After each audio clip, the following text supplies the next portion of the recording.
Let's be blunt.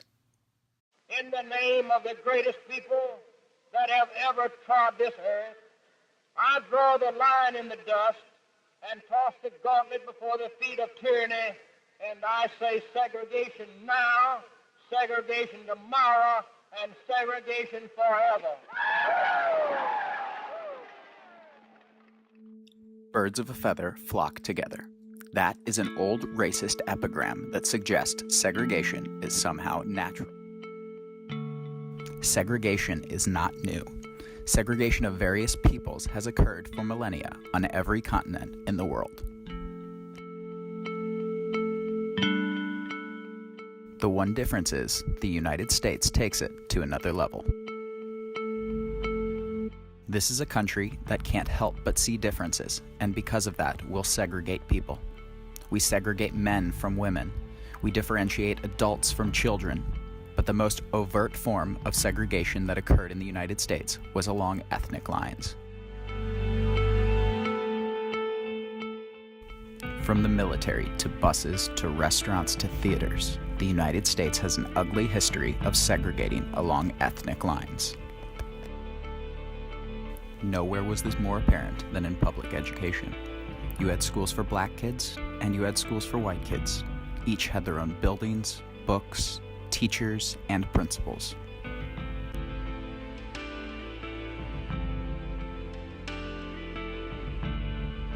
And these separations were strongly supported.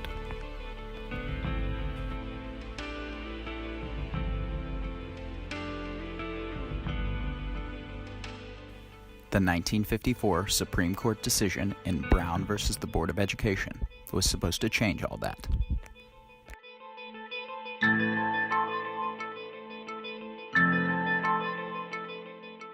Brown versus the Board of Education, it's actually the Board of Education of Topeka, Kansas, is really an attempt of the Supreme Court to redress a previous court hearing, Plessy versus Ferguson, which was in the late 1800s.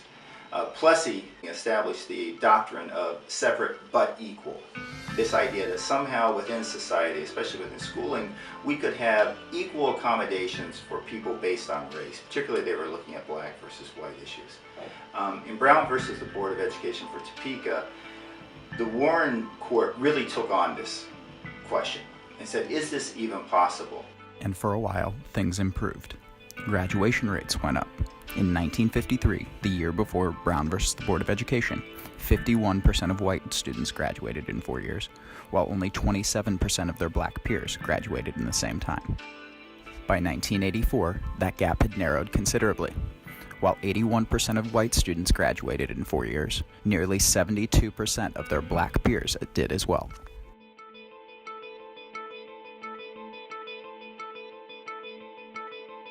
Unfortunately, the Brown versus the Board of Education decision did not solve the problem of segregation. It still exists today.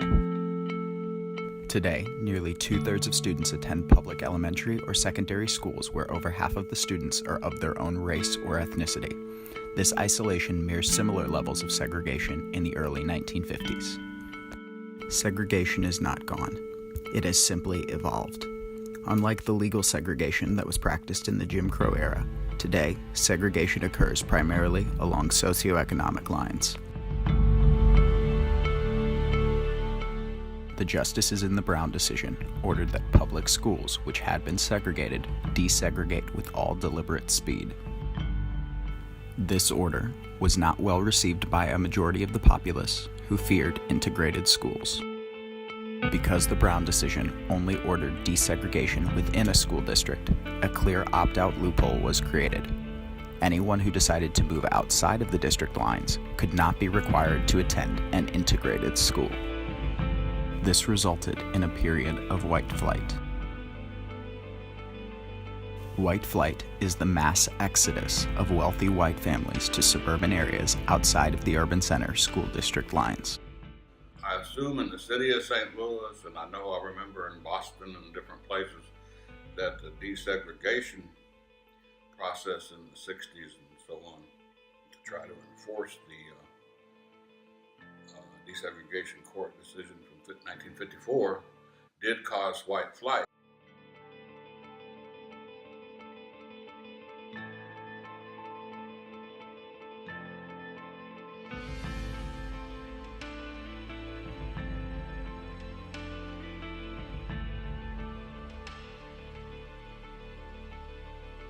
While white flight occurred, black flight would also later become a practice among wealthy black families who sought better districts outside of cities. Although the Brown decision eliminated de jure segregation, meaning segregation by law, it failed to eliminate this de facto segregation. This is especially egregious when you consider the state of modern-day school segregation. The United States is unique in the way that it funds its public education system. While most other developed countries in the world utilize a centralized system, public education in the United States derives most of its education funding from state and local sources. The federal government provides the least support, with roughly 10 cents to the dollar being provided by the federal government for public education. Most state governments provide educational funding through sales and income taxes. But at the local level, school funding is linked to property taxes. As a result, the higher the property value, the more well-funded the school district. Because of this, students from affluent families who leave school districts that are underperforming take their wealth with them to different districts. Those left behind have no choice but to attend a school that is underfunded and undesired. This results in districts with the most need having less qualified teachers, a less rigorous curriculum, and fewer resources for student success.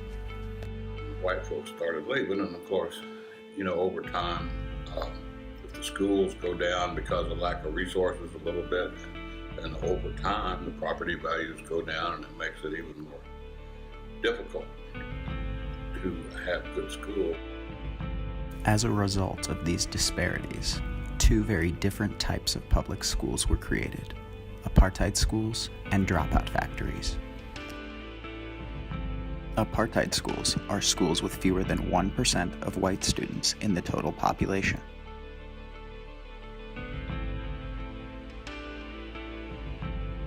While dropout factories are schools where 40% or fewer students graduate within the standard 4 or 5 years. Since 1988, the number of apartheid secondary schools in the United States has doubled from 2,762 to 6,727 nationwide. Similarly, the number of dropout factories has also skyrocketed, with more than 1,400 secondary schools qualifying. That accounts for over 5% of all secondary schools in the United States. Brown decision stated that separate facilities were inherently unequal. Though ethnic and racial segregation are no longer dictated by law, schools today are still segregated along socioeconomic lines. This socioeconomic segregation has widespread ramifications for students and the community. Looking at high school completion rates, students attending high-poverty schools only have a 68% chance of graduating. In comparison, students attending low-poverty schools have a 91% chance of graduating. As a result, they are more likely to remain in impoverished communities, where they will rear children who have no ability to break the cycle of generational poverty. Concentrations of wealth can lead to some being left behind. And what's happened in our economy is that those who are doing better and better, more skilled, more educated, luckier, having greater advantages, are withdrawing from sort of the commons. Kids start going to private schools. Kids start working out at private clubs instead of the public parks. An anti-government ideology disinvests from those common goods and those things that draw us together. And that contributes to the fact that there's less opportunity for our kids. The United States is a nation of dichotomies. People have for centuries argued that they support education, yet the system of locally funded schools fails the students who require the most assistance.